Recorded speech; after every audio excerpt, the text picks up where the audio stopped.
ناظرین، نن به موږ د فارمي چرګ چې فارمي مرغ ورته ویلی شي، عربۍ کې ورته دجاج اللحم یا دجاج المزارع، چینۍ کې ورته روجي او فارسي کې ورته کوشتې ویلی شي.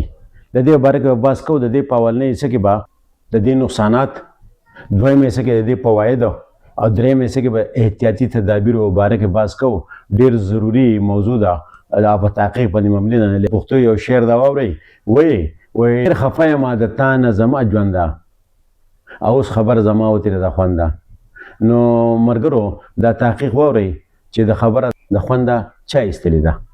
ملګرو چونکې د فارمي چرګ په خوراک کې ارسنیکال یا کارسینوجیک یا میډي او اکثر دې ته انجکشن لګولی شي، انټي بایوټیک او سټیراید، لکه په دې کې ان ډي، آی بي، ګمبو، آی بي ډي د شپږو اتو پورې کله ناکله زیاتې داسې نیوکاسل، ګمبورو، واول ټاکسین، ماریز، برونکایټس، پاول کولرا غوندې انجکشن یې دې ته لګولی شي.